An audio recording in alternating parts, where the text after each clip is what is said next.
Pray po sa ating lahat. Ito po.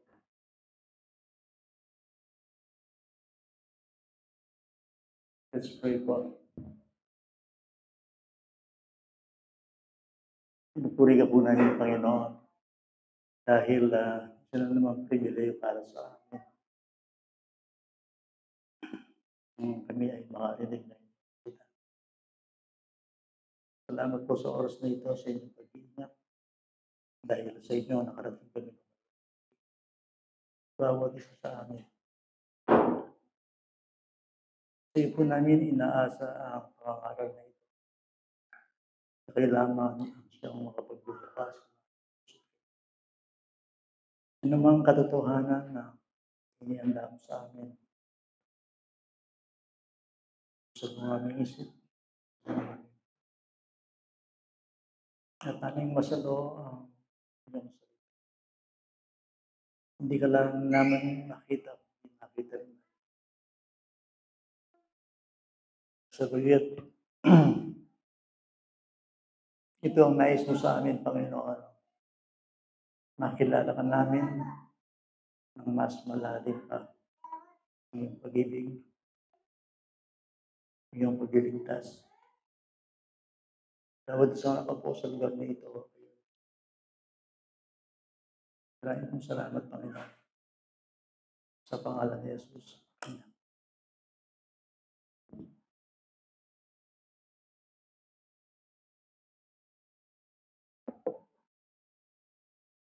Ang ating topic ay, hindi ba ko lang yung title, the same verses. Kung ating consider 10 to 12 ng 1 Peter. Meditation on salvation.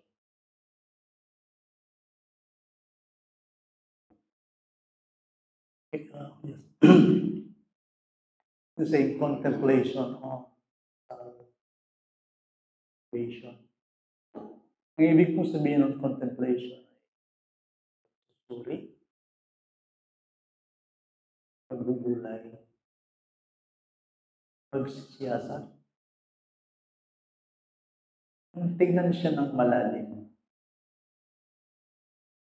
Pagkat sa lahat ng ginawa ng Panginoon sa atin, yan ang pinakamayaman. Yan ang pinakadakila, ang kaligtasan ng isang makasalanan. Kasama ako doon at kasama rin kayo. Kung meron akong dapat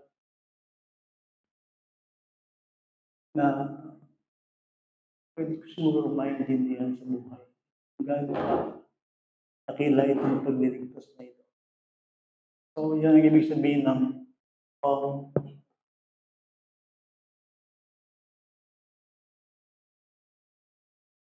contemplation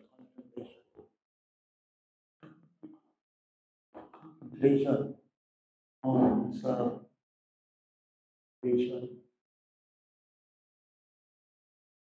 Yan ang pwedeng halimbawa na pwede nating mapulot sa mga nagsulat niyan. Ito sa verse 10, tungkol sa kaligtasan ito, nagsikap at nagsiyasat na mabuti ang mga propeta na nagpahayag tungkol sa biyayang darating. No? Ang dumating sa atin ngayon, sa ating panahon ay biyaya. Okay? Pero bago dumating yung biyaya ng kaligtasan sa atin, sinabi na yan ng Diyos sa mga unang propeta. Kaya nga propeta yung ginamit dito. Okay? Pero yung kanilang pagtanggap ng mensahe sa Diyos, hindi ho siya commonplace. Hindi siya basta. Hindi talagang siniyasan talaga nila.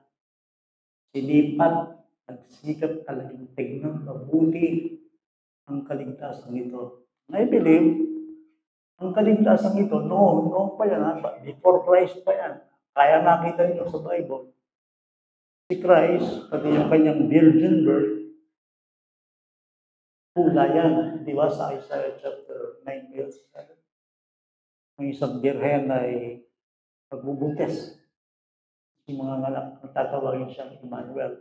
700 years before. Nandun na yan. Pero nung panahon na yun, nung sulat ng propeta, hindi pa talaga nila alam ang pinakadetalye. O anong ibig sabihin ng kaligtasan ito na dahil. Well, alam niya naman ng Bible, ang Diyos ng malilikan ng buong digdig ay nagplano siya ng kaligtasan talaga. Ang tao nung siya nahulog, hindi nagpabaya ang Diyos. Kaya nga Old Testament, nandiyan ang biyaya. New Testament. Sa inyo pong seryoso sa Bible, bibigyan ko kayo ng mga historical background. Yung time element. Okay? Para yung Bible po kasi, minyaman niyo po libro eh.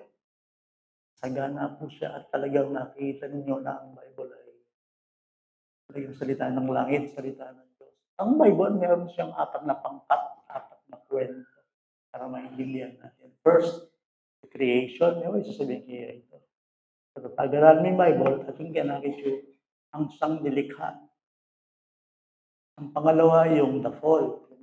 Paano bumagsak ang tao sa kasalanan. Okay, the fall. Ang tawag dyan, the fall. Pero ito yung pinakamalaking kwento sa Bible. Yung redemption of man. Ang pagdiligtas ng Diyos sa tao. Okay? At ang pangapat, hindi pa nangyayari ito. Ito yung tinatawag na consummation or restoration. Palo yun ba? Ibalik niya ng Diyos yung paraiso. Kasi balik future na nangyari. Okay? Susunugin ito, lahat ng hindi sumunod sa Ebanghelyo ay sabi ng Bible, hahatulan sila. Lahat ng nahugasan ng dugo ni Kristo at ang kanilang pangalan ay nasa aklat ng buhay ay makakasama ng Panginoon ng kalwalatian magpakailan. Consummation, the restoration of all. So, naisipan nyo, tingyato, ang daigdig, umiikot lang na ganito at tatanda, mamatay, ibang salin, dilipad, ito, ganito. Hindi. Darating si Jesus Christ sa mundong ito. Yan. Hindi ko alam kung aabutan ko yun, pero nananabik ako talagang makita ng Panginoon. Hindi ko alam kung sa panahon ko o sa susunod na panahon. Pero si Kristo yung muling pabalik. Okay? Ang Kristong naririnig nyo sa akin sa pulpitong ito o kung saan man kayo nakikinig. Same Christ, yung umakyat ay siya muling babalik. Now, hindi na siya babalik bilang sanggula. Hindi na siya helpless, hindi na siya pulubi, hindi na siya mahirap, hindi na siya ipapanganak sa Bethlehem. Darating siya bilang hari ng mga Panginoon. Yan ang sabi ng Bible. Sa kalwalatian, yung sabi ng Bible, yung ulap na yan, saan pinapakita yan minsan. Pero darating si Kristo bilang the Lord of Glory, sama ang angels. At naniniwala ko talaga na kukunin yung church, yung mga sumampalataya sa kanya. So, yung kwento, creation, the fall, the redemption, and the restoration. Now, ano yung nangyari pangatlo? Ito yung pinakamalaking kwento. Ito yung pagliligtas ng Diyos sa tao. Redemption or the salvation of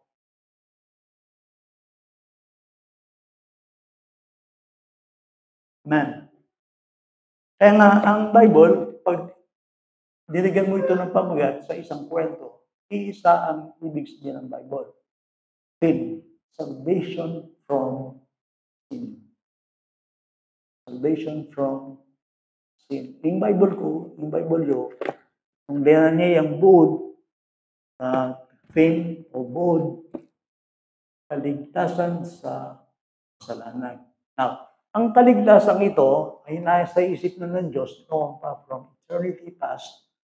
Ang Panginoon ay nagplano na sa tao ng kaligtasan. Si Kristo ay plano. Hindi siya singaw, hindi natin siya hiningi, kundi siya ay nakasulat, inarkitekto ng Diyos sa kanyang plano na siya darating sa kanyang kapanahonan bilang pagiging tagapagligtas. So makikita, kaya ko idinidiin ito mga kapatid sa kita ninyo. Pag sinabing kaligtasan, ito'y galing sa Diyos, hindi siya galing sa atin. Okay? Ito ay isang bagay na pinlano ng Diyos. Ay kung paniniwalaan mo. Nasa sayo yan eh. Kasi kaya nga, whoever believes in Him should not perish.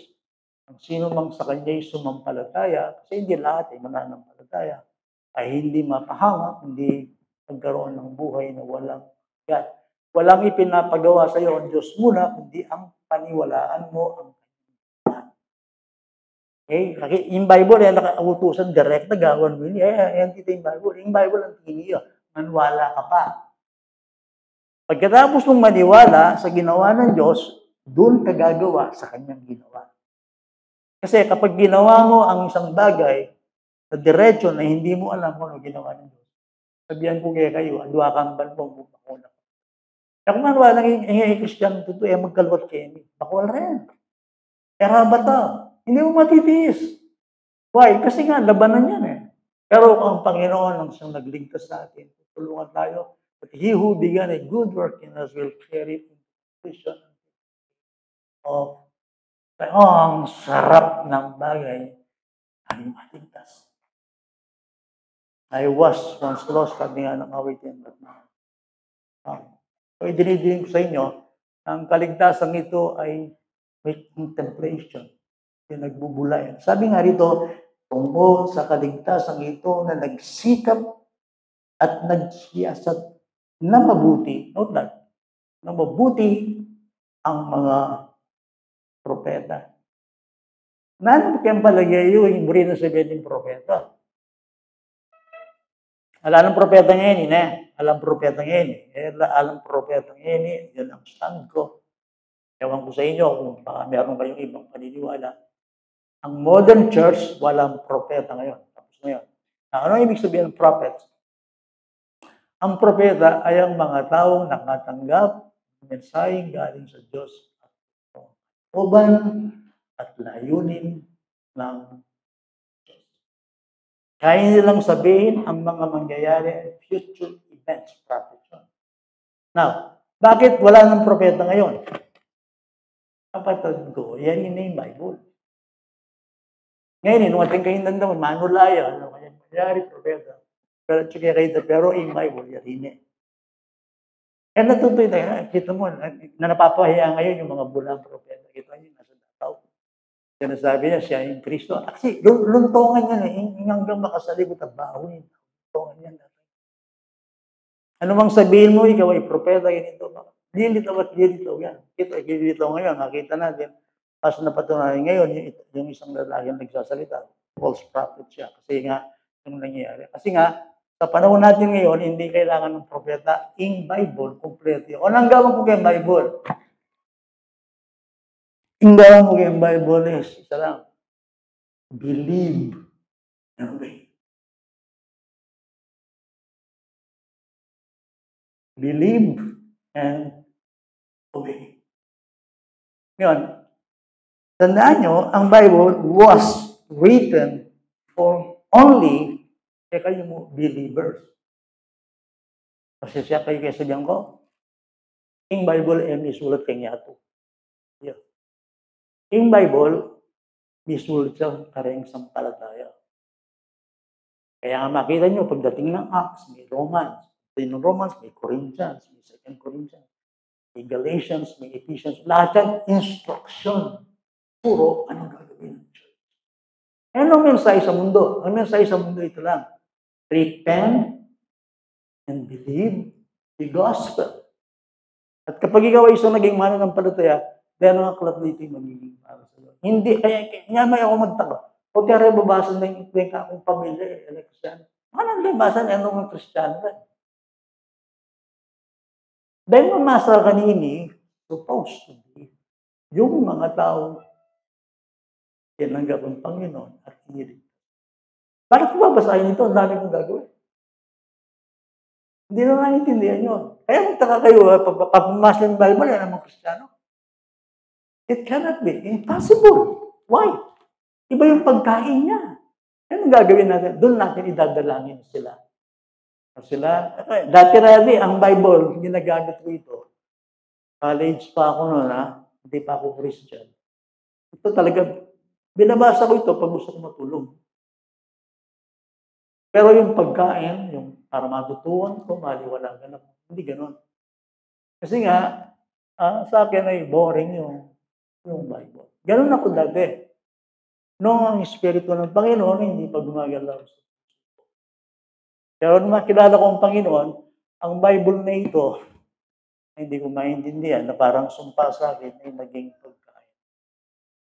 See, so ito yung pagkain ng isang taong naligtas. 1 Peter chapter 2, verse 2. So, ang Bible, kanino nasulat? Sa mga naligtas. Yun. Sabi dito, ang mga propeta ay nagsiyasat, suling, mabuti. Anong kanila tinitin? Ini-scan nila yung sinasabi ng Diyos. Ganoon naman talaga pag nagsalita ang Diyos, hindi mo talaga basta-basta maintindihan. Kailangan siyang unawain, kailangan siyang idalangin, kailangan sipatin, pagbulayan, kailangan siyang basahin, kailangan dugod sa lahat.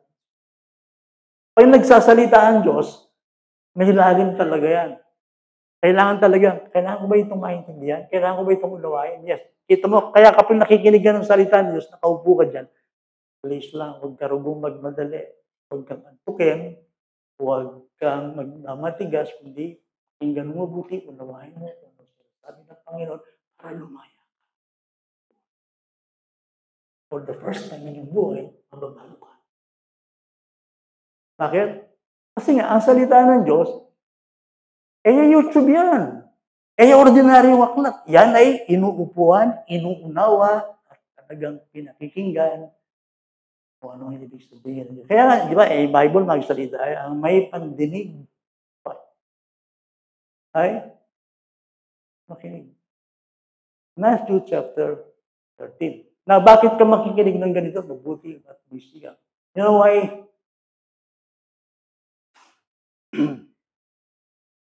Sabagat ng Bible ay isang aklat galing sa Diyos. Yun nung may masang scripture. Meron ba? Ano binasa? Okay, but tingnan natin yung Proverbs, yung binasa nyo kanina.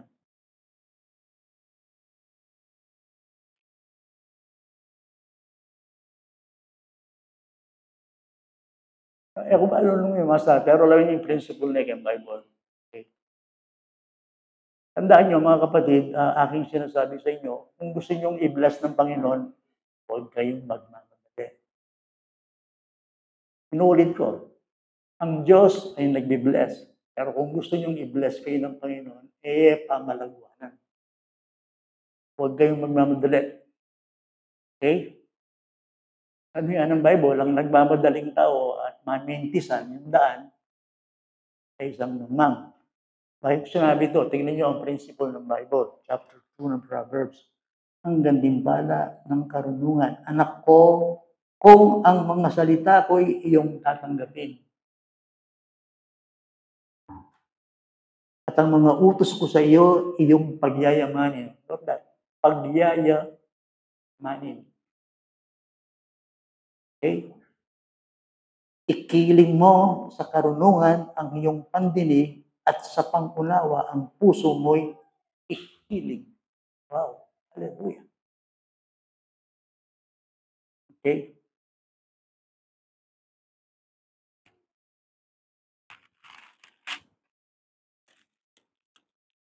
Kung ikaw ay sumigaw upang makaalam at itinaas ang iyong tinig upang makaunawa, kung kagaya ng pilak, ito'y iyong hahanapin at tulad ng nakatagong kayamanan, ito'y iyong sasaliksigin.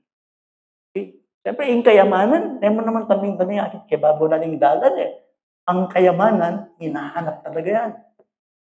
Kabahong talaga yan. Pagpapaguran, kapag totoong pera, kapag totoong kayamanan, pagpapaguran mo talaga yan. Gusto ko maintindihan ninyo. Okay? Gusto ko maintindihan ninyo, ang kaligtasan natin ang siyang pinakayaman na ibinigay ng Diyos. So, kailangan nating sisirin, unawain, bungkalin, tingnan kung gaano kayaman ang kaligtasan mo ito.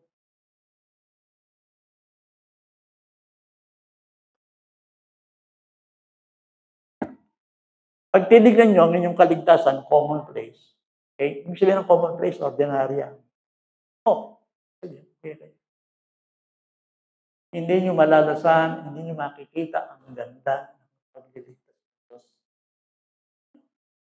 Tandaan nyo, si Jesus Christ ay isang persona na hindi mauubusan ng ganda. Eh kung ano, tatiyan na akong 30 years Christian, may higit na 20. Pero parang kahapon na ako nakakilala. Sa naman, nakakasawa. But spiritually speaking, pag nakilala mo ang Panginoon, tama yung sinasabi ng Bible, from glory to glory, from strength to strength. Gusto mo ba siyang nakilala? Lalo kang nagagandaan. After 30 years, lalo kang naniwala na ang kaligtasan mo ito. Yan ang ibig sabihin ng salvation. Kaya nga sabi niya, grow in your salvation. Work out your salvation with fear and trembling. Aliwait ang 10 years na akong Christian. Hindi lang wala akong gana. 20 years na akong Christian, hindi lang akong gana. Siguro may encounter rin Diyos kindi mo. Siguro ating kang fellowship ka rin tao. Siguro member ka rin church, in public ministry. Pero hindi mo nakakatagpo ang Diyos. At kapag yun ang nangyari sa atin, sabihan ko kayo mana sa tamad ka talaga kaya ng kaligtas. Kasi kayamanan niya hindi, kailangan niyang bungkalan. Kaya nga sabi niya rito, kung kagaya ng pilak, ito'y iyong hahanapin. At tulad ng nakatagong kayamanan, ito'y iyong sasaliksikin. Kung magkagayoy, ang takot sa Panginoon ay iyong.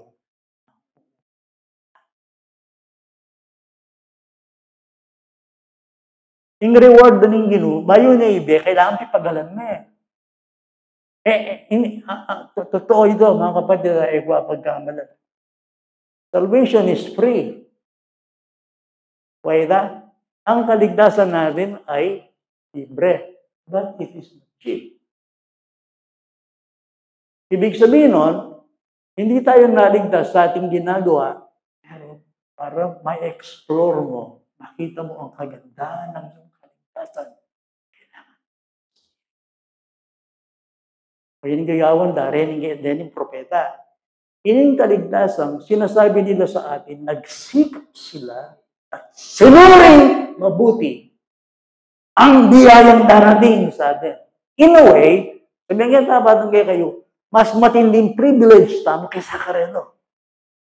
Kasi sila, hula, sinabi ng Diyos, sinisipat, verse by verse, ini-scan nila ang sinasabi ng Diyos, sinisipat, pinag-aaralan at kinukonsider na mabuti kung ano ang mga bagay nito. Naghahanap talaga sila ng mga katotohanan. Butil ng katotohanan upang kanilang mapasalamatan ang plano nito ng Diyos. Kasi yung Diyos minsan magsalita, naman taming-taming ang intindihan. Kapag nagsasalita ang Panginoon, naman word balo yun naman kaya word. Yung last maling word. Ang word kasi nabubuhay sa laman. Ang word kasi, gusto mo, kara-kara kayo ngayon mo, ako ang gusto mo. If you will seek me with all your heart, then you will find me. Hanapin mo ako ng buong puso. Nung gang ministry, mamalagwa kayo. Nabibigo kayo.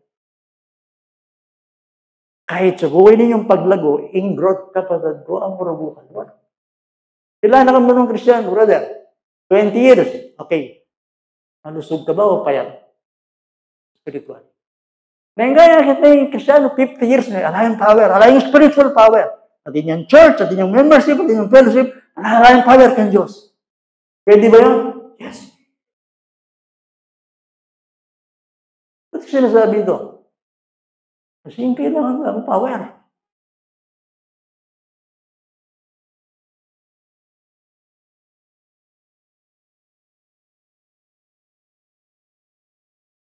So ito yung halimbawa nito.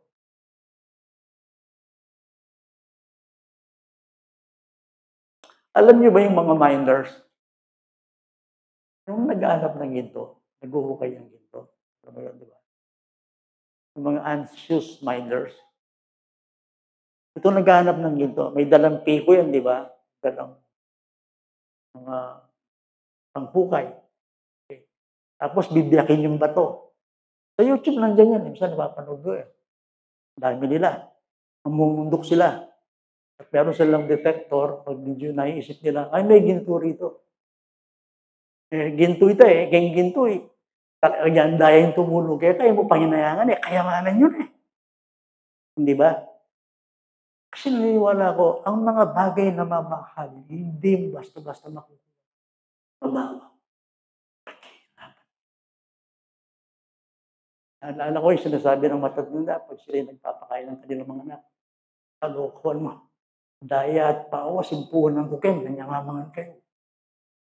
Kaya may bahay tayo, kaya may sasakyan tayo. Kasi dugo at pawis ang pinuhunan namin ng nanay. Pakakalig tayo ng ganyan. It is good. Kasi yung tao, karas kayong material, kahit ang kanyang buong pagkatao, ibigay niya, gagawin niya yun.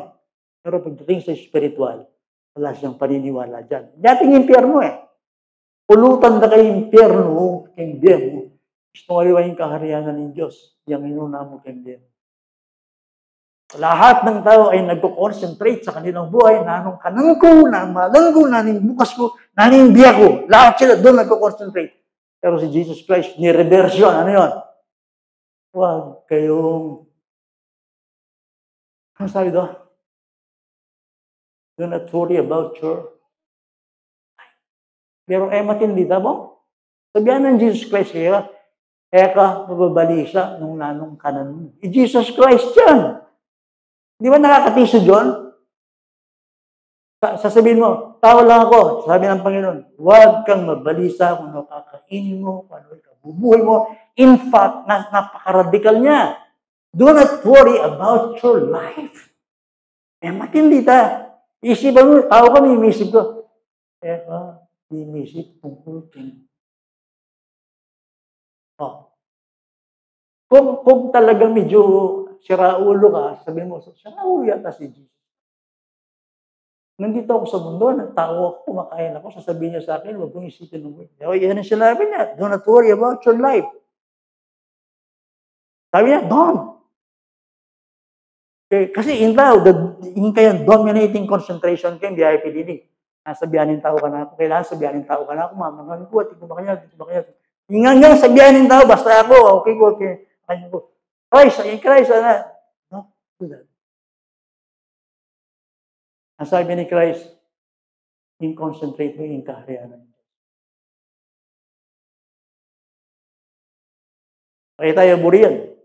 Hindi ba? Pag-preach mo yan, ipag-preach mo yan sa iba, bilang ko kami ang bro. Ako yung magdala, ikaw yung pakaluklok yan, nung masusumami ko, kaya sabihan ko. Kaya lang yan ang sabi ng Bible. Kaya yung kilala natin, kasama natin dito, sabi sa akin, nandito ko sa lupa, 6:33, babanat mo sa akin. Kaya siya umalis dito Hindi ko nasasabihin yung pangalan. Hindi niya raw makuha, ba't nasa lupa, ba't isaset ko yung puso ko sa langit? That is faith.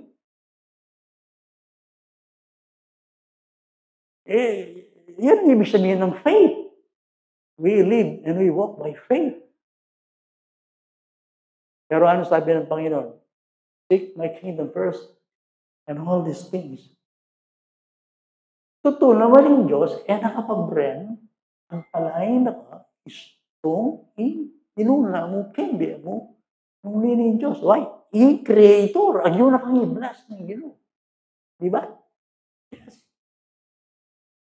Ako nagpe-brand ng Ginoo, kaya ba't kalbot ko na kayong BNT Wala naman pera kayo Pagod. Minta ako betis, ala naman, ingkabyahin ka rin, flat mo Pero pinabayaan ba ako ng Panginoon? Kahit minsan. Totoo yung Bible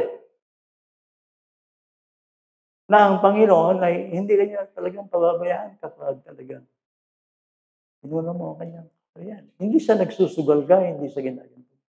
Kaya lang sinasabi ko sa inyo, ang totoo. Anumang bagay na mahalaga ay pinagpapaguran. At yun, siniyasat, sinigat na mabuti. Kaligtasan yun Anong illustration na pwedeng gawin dito? Yung pang minor, sasabi ganin, na kung wala. Yung minor, at wala kayong bundok, magdala lang. Marami silang gamit na ginagawa. Bibiyakin yung bato. Alam nyo, sa batong yun, gagawin nila. Maghahanap sila, pag nakakita sila, kahit isang butil, buhay na buhay sila. Lahat ng kanilang pawis at pagod, pag nakakita ng butil na ginto, itipunin nila, ilalagay nila yun, baro na. Parang isang lalagyan, tapos pupunta sa isang falls, sa isang ilog. Malamang big setting na kanya. Tapos itatapon yung dumi, itatapon yung lupa. Matitira yung ginto. Makita, ang liliit ng mga ginto. Mabubuhay yung katawan. Makikita mo, magbabago yung itsura. Magkakaroon ng pag-asa. Now, bago sila naka-receive at nakatuklas ng ginto sa kanilang natuklasan, nagpagod ba sila? Yes. Nung sila'y nagpagod, doon lumabas. The same principle sa ating buhay spiritual.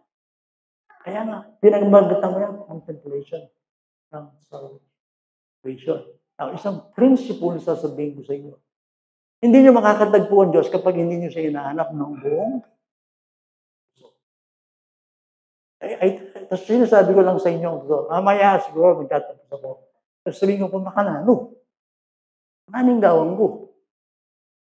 Okay? Maning gawang ko. Mari po, yung gagawang tamo po kedi, dakal kayo activities. Okay po ito. Pero ayaw po makalakas yung activities. Matutuyuan kayo dyan kapag hindi nyo alam ang sikreto.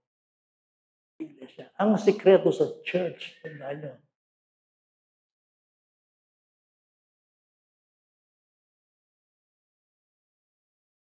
Ang sikreto sa church ay ang buray mo i-bless na, alimba, inisip mo, Lord, ba't mo kaya po i-bless? Buray mo i-bless na ka? Sige nga, magtanong ka, umupo ka dyan sa isang silya, tanungin mo ang Diyos, karapat dapat ba akong i-bless, Panginoon? Mangutang ka mo. Lukluk ka ganyan, lukluk ka ganyan. Di ba, Choken Church. Lord, karapat dapat ko bang i-bless? Ako pa mo. Tanong mo sa sarili mo, tanungin mo lang. Kapag may pagdududa sa isang puso mo, then hindi pa tayo. Kasi lahat tayo ay nagtatanong, Lord, ba't di mo ka binibless? Ano i-bless? Binibless ka ng miyembro, binibless ka ng ganito, binibless ka ng... Hanggang ngayon, wala tayong talagang pastor na pwedeng tumayo.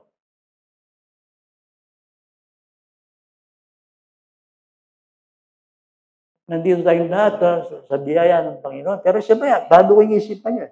Kaya talaga mga pastor, tumutok kayo kami, mag-shepherd kayo kami. Kaya din anak-anak.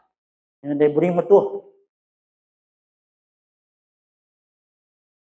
Nagpipili natin siya. Payaw sa pastor yan. Halita, hindi siya pastor. No, pero sinabi ko na sa kanya, wag muna. Pastor na kayong pastor. Pastor Yawari. Ano natawag sa inyo? Brother. Now, pag dumating yung time, tatawagin siya ng Panginoon. Then, supportahan niyo siya. Mahalin niyo siya. At mag-submit kayo sa kanya. Yun ang pastor. Pero ngayon, pastor, pastor ba yan? Mali yun eh. Tatawarin tayo sa labas. Sinabi ko na sa kanya, no offense, baro na yan sa affection kay Gabriel. Kaya ka tayo sa pastor. Ngayon, ipotang yan, naus na kaning gino, tateni, kasi matuwa na ako eh. Saka yung na-view, pipilitan ko na talaga. Dahil ko lang nararamdaman eh. Pero mo, stroke patient ko eh. Stroke. Hindi mo sabihin, bumagyan na ako, may tura na eh. Kapag tayo ko dito, parang lasing. And I pray for that man. Pero sa ngayon, huwag mo na. Kaya kung gumama, nagwa. Pastor happy birthday, Pastor Eli. Pastor, happy birthday. Ano ginagawa ng mga tao ito? Pastor ba yan? Susupan na eh. Ngayon, pag dumating yung time, tuwagin siya. Then, submit. Support. Pagpapalain ng Panginoon, church. So, ano gagawin ko? Pray. Kasi, again, sasabihan na, sorry, ako po ready. Okay to, kasi itong calling yan eh. Sapilitan yan. Kaya na natapos ng pastor na yan. Yari ang pastor yan. Pero kapatid ko, yung pastor do, calling yun. Anong gagawin niya? Magkakalat yan. Pag inisip ka na, magkalat yan. Eh naman nasakit ka ako yan kasi kalburan ka eh. Pupuntahan ako sa bahay niya. Pero tinutulungan ko siya pag sinasabi ko, Elze, Brad, hindi ka tayo sa pastor. Hindi ka tayo sa pastor. Opo. Kaya ko sinabi ito, huwag mo mamadali. Kaya kayo mamalagwa. Yung salamat kang Ginoo, susuportan ka. Oran po. Bigyan ko. Masading lalaki ako. Dati ako masading lalaki ka. Ngayon, makapalabubak din, no? Matuwa na ako. Ano? Tatanong ko yun. Siyempre, nandun na ako. May problema tayo eh. Kala natin, nag-ordain tayo dito, nag-pray tayo dito, okay na yan, dalawa yun. Pero hindi nangyari. Pag dumating yung panahon, tawagin siya ng Panginoon. Please, support him. Love him. Submit. Nakikita nyo yung bagsak ng anointing, yung power ng Panginoon. Pag minahal natin si Jesus. I-bless ng Panginoon Church. And kayo mo magsalita, then wala mo, kurukal rin. Basta yung Diyos yung kaya biyata mo. Nahin natin. So, sama ng dangwa ko yan, sir. Daldal mo yan, brother. Spontaneously, brother, makaplano.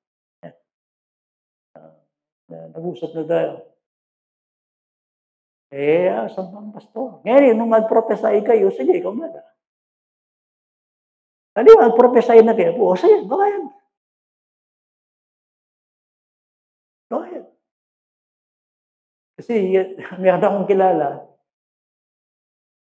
sa isang iglesia, dito yata sa Kalulot yun. Lahat ng mga potential na mga nagtuturo doon. Kahit hindi pa pastor, tinatawag na silang pastor para encourage nila. Okay?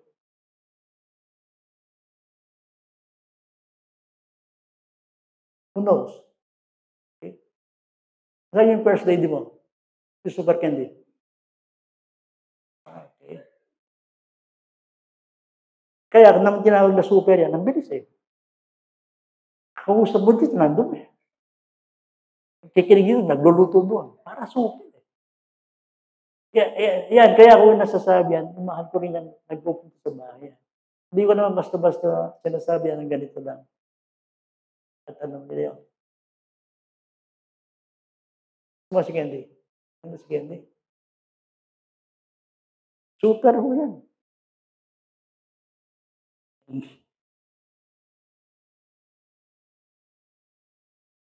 Basahin natin ang Proverbs 25.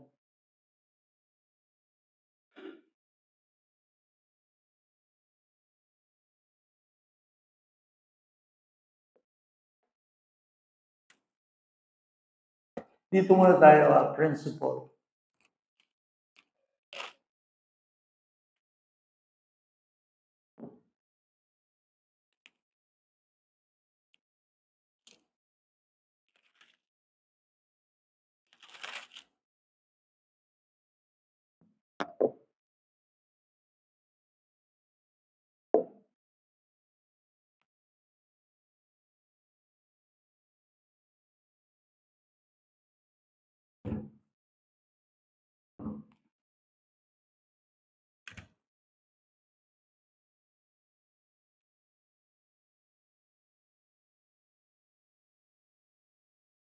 (25) Proverbs. Kaluwalhatian ng Diyos na ang mga bagay ay ilihim. Ngunit kaluwalhatian ng mga hari na ang mga bagay ay saliksik.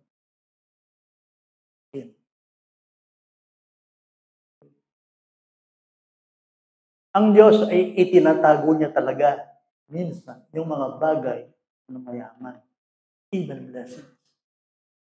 Yan. Ano yung magiging trabaho natin? Ang ating magiging role at papel ay saliksik. Di ba sabi ng Hebrews 11:6, kaya palabas na yun. Jenesa, pwede mag-kung yung Bulletin Bible. Yung 11:6 na yung Genesis, although familiar tamo po, ang po kasundin ang principle ni sinabi na ng Diyos, tungkol kayang nature bilang Diyos. Hebrews 11:6.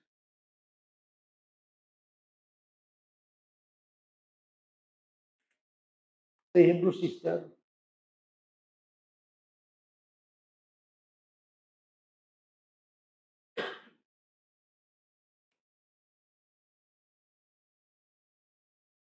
kaya tingnan po nyo, no?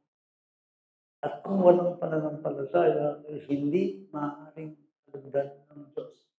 Sapagkat sino mang lumalapit sa Kanya, ay dapat sumampalataya may Diyos. Siya ay tagapagbigay gantimpala sa mga masigasig na humahanap sa Kanya. Ikit siya po yung salitang masigasig. Now, nino po rin re-reward mo ng Diyos? Sino yung ginagantimpalaan? Sino nakakatagpo sa Diyos? Yung talagang nagsisikat, masigasig na dahil. Ang Diyos ay daigpang ginto. Ito yung principle ng buhay. Kapag ang isang bagay ay mahalaga, importanteng paghirapan. Kayong matingay yung kayamanan, sa likod. Siyempre, ilalagay niyo yan sa isang lugar na kung saan ay talagang safe sila. Pero, tandaan nyo, pag valuable ang isang bagay, ay kailangan talagang paghirapan. Masigasig na hanap sa Kanya. Sabi ng ating binasa 25 ng Proverbs 2, kaluwalhatian ng Diyos ang itago ang mga bagay sa lihim.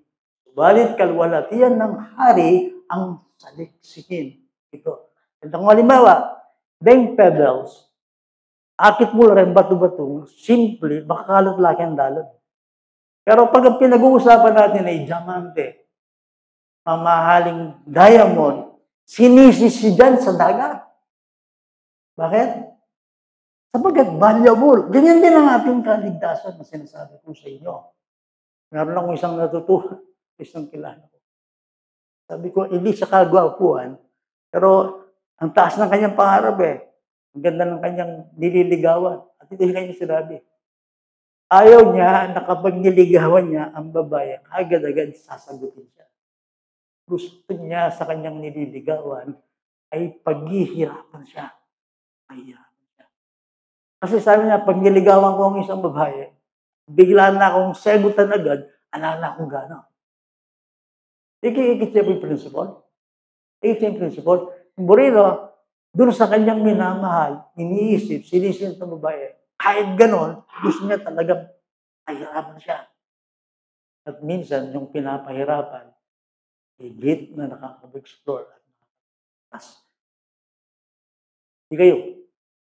Mahirap ba ang salvation? Yung salvation, per se, libre yun sa Diyos. Pero yung lumago sa ating kaligtasan, ay hindi siya. Nakita niyo ang isang bagay na sinasabi ng Bible?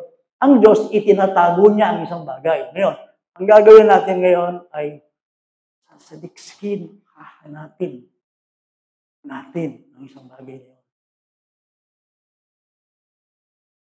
Ating kaming Bible reading, Betis, pati ako. I-share king kako.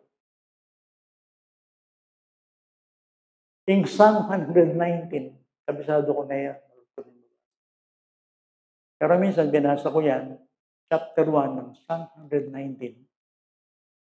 Sabihin ko sa inyo, bawat talata hanggang sa 42 ng talata ay kumislap sa akin talagang nag-udyok sa akin. Naging pagkain sa akin. Dati ko nang nakikita yon, pero meron akong nakita. Habang ito'y inuulit, pinagbubulayan ko. Sa nakagawa ko ang daming sermon, ang daming isip, ang dami kong bagay na nakita. Ito na dating boring sa akin ay naging kayamanan sa akin. You know why?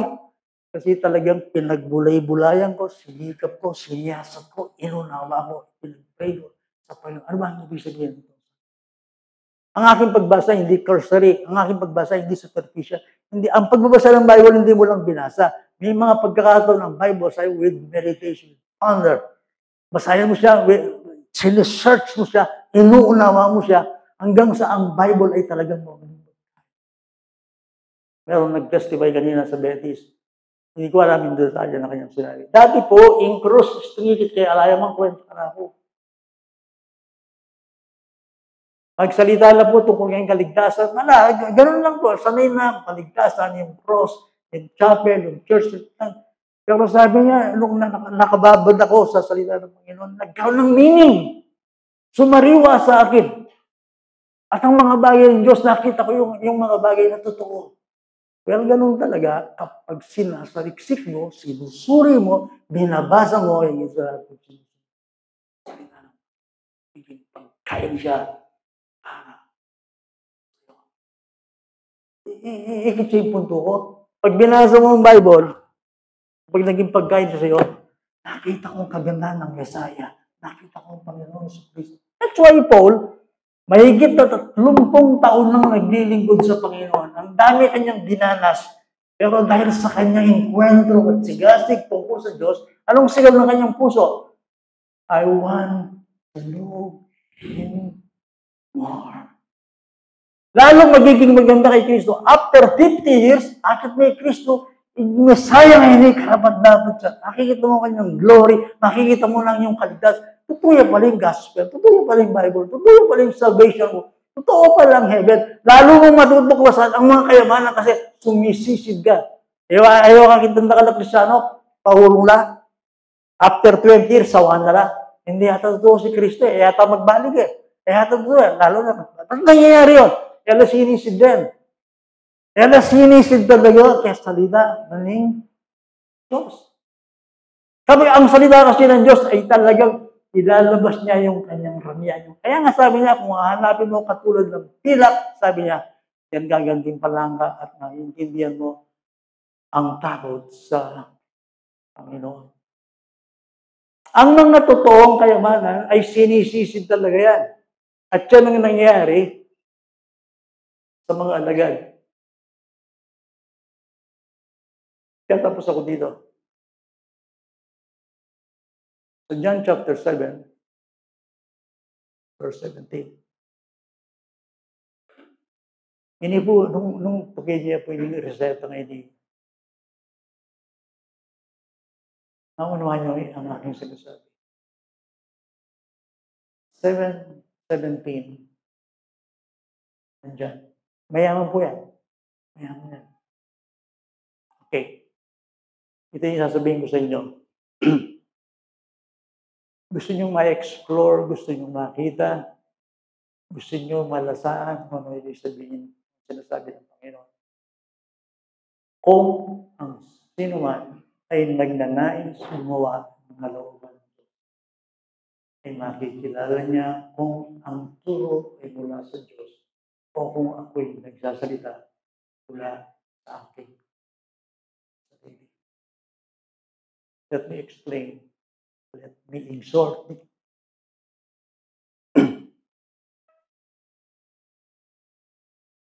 Lord, gusto ko po magkaroon ng power sa buhay ko. Gusto ko po magkaroon ng transformation sa akin. Gusto ko talagang maranasan ano ibig sabihin ng Kristo. Kasi ngayon, pagkatapos ng amang panahon, magduda ko, paano ligtas ko? Sabi nga, di ba? Tingnan yan. Ligtas ko kaya? Kaya Abraham, kaya masaya. Ano yung gusto ayuay kung istunteran ng cellphone, yung liability. Sorry. Anong kilala ko? Kasabi ka pa mo nung din, hapon. Yung problema ko, mabibless ka rin, mabasang ko. Pero balo ko, ating kung natutukan kang ginawa na. Totoo hindi. Totoo ito. Kasi, may isang bagay na gusto ko matutuwa ninyo. Ayoko lang sabihin sa, ako'y makasalanan. Totoo, ako'y sa biyaya. Kailangan nabalo mo. Lalo talagang kasalanan mo. Ang sasabihanan ng Diyos. Pasensya. Mayari na kitang salitang, balo ko sinner ko. Huwag lang gano'n. Kailangan, kaya presence na ng gano'n, alam mo kung ano yung bagay na hindi mo sinusunod sa kanya. Specifically. Alam mo ang tao pag nasa presensya ng Diyos. Sasabihin talaga ng Diyos sa'yo specifically kung ano hindi mo sinusunod sa kanya. Hindi lang yung sasabihin mo, alam ko, sinner ako, alam ko, mahina ako. Hindi gano'n. General yun eh. Kundi kapag nasa presensya ka ng Panginoon, alam mo, ang Diyos ay magsasalita sa iyo. Hindi sasabihin niya. Paano mangyayari yun? Pagbabad ka sa kanyang salita. Pagbabad ka sa kanyang salita. Anak ako, yung problema ko, kaya pagkatapos kong may bless, pagkatapos kong marinig yung salita ng Diyos, at may kaswelo ko, pag ginawa ko yung cellphone ko, ang problema ko, hindi ko na siya mabitawan. Ano yun? Gusto niya talaga mabago sa kanyang laman. Kaya sabi niya, walang transformation sa akin. Nahirapan siya. Naawa naman ako sa kanya. Naanong key. Istumpiyan may inginong hindi. Pag sinunod mo ang Panginoon, ma-realize mo siya ay Diyos. Kaya talaga ang Panginoon. May tungwing aduanan ng Diyos kareng miyembro. Nanito. Obey Him. Obey Him. Obey God. Obey Jesus Christ. And let me finish.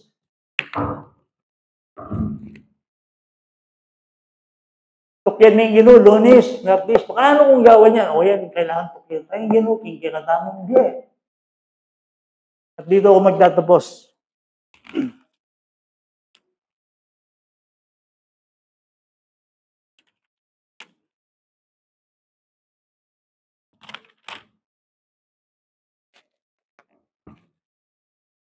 Please, bago ako mag-pray, gusto kong basahin sa inyo. Hiramin ko lang, pero mga veterano ito, mga totoo yung gandang sinasabi. Listen, church, ito sa kanyang sinasabi. Totoo ito. Ito yung sikreto. O yun yung sikreto ng church. Ito yung sikreto sa individual nating buhay. I agree with this 100%. Ito yung key. At aayon to sa ating pinag-aralan. Ito yung kanyang sinabi. I think the greatest weakness in the church today is that no one believes that God invests His power in the Bible.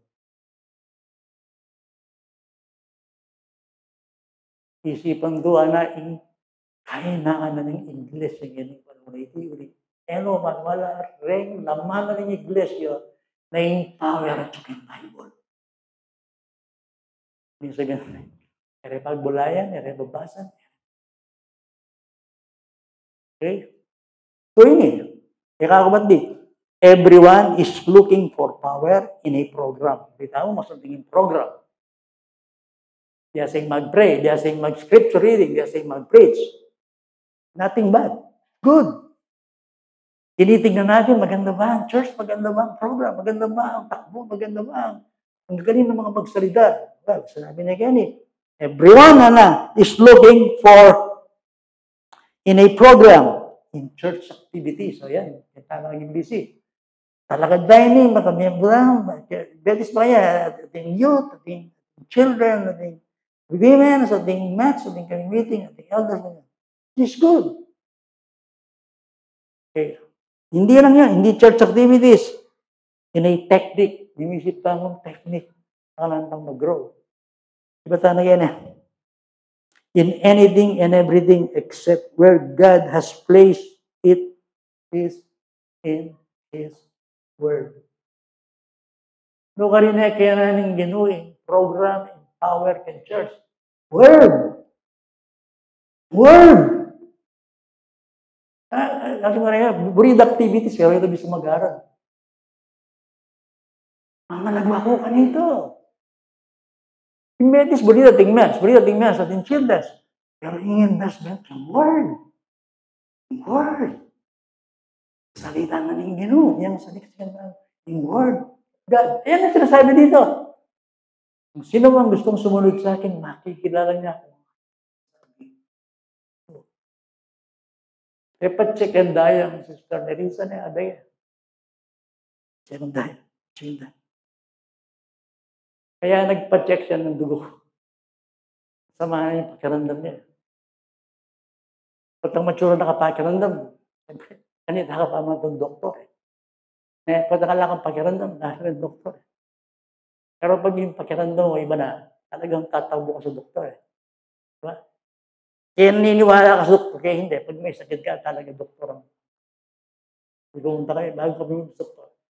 Kaya pa-check-in pa rin ang daya. Ako mataas ang isa ko. Mataas yung balong-balong ay yung creatinine ko. Kaya mataas lahat. Sugar. Cholesterol.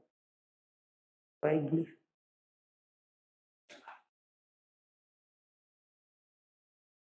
Kaya ka mabagabag. Ang pangatas eh. Mabagabag. Sa doktor. Sabi ng doktor, bibigyan kita ng isang buwang gamot. Inuman mo Reni, malakas na Reni. Pwede mo yung pabulan, baligan mo. And so, siguro bukas yan ang balik. After 1 month. Kung bumaba. Bakit siya tumakbo? Bakit siya denied? Bakit siya binigyan ng siya? Sabihan mo kayo, baka payat ko ng spiritual. Kung nang-reseta ko kayo, pwede ba? Pabulan dugo, day and night, bulayan yung sarili. Sabihan ko kayo, ating mga liwan. Please!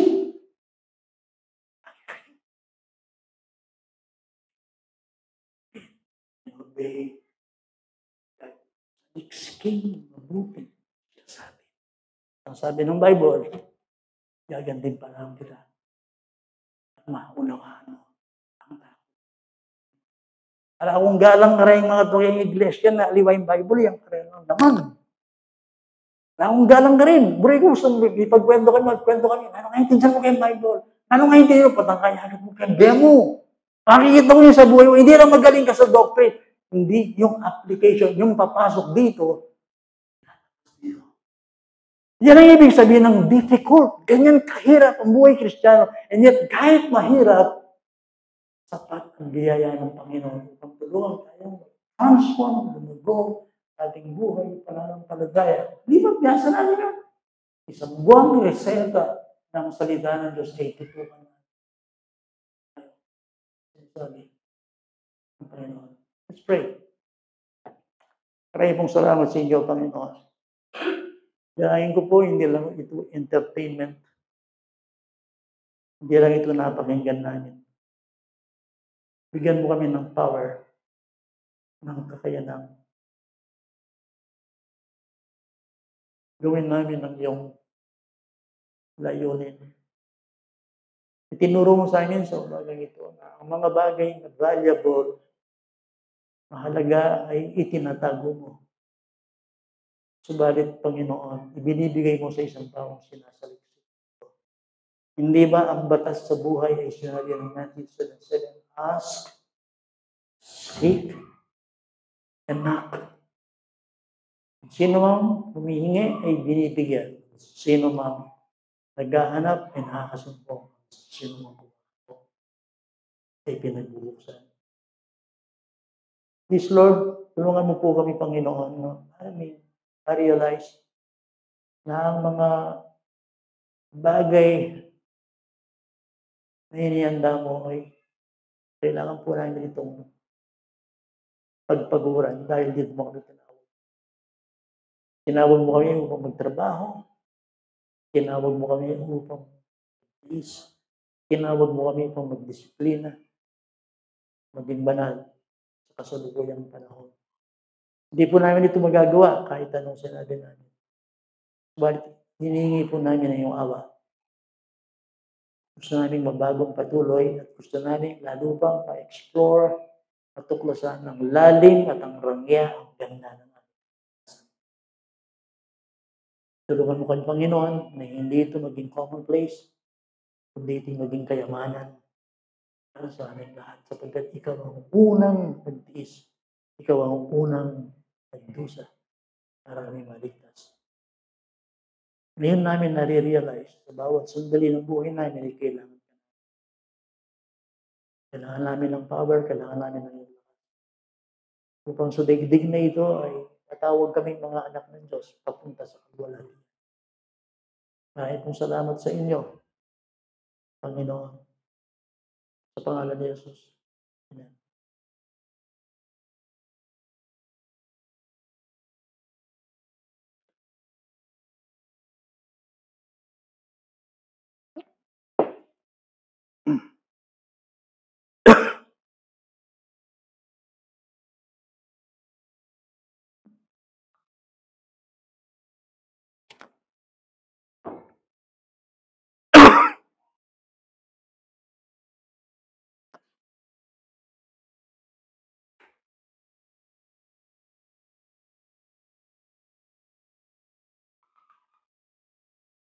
Good morning po, awit at tayo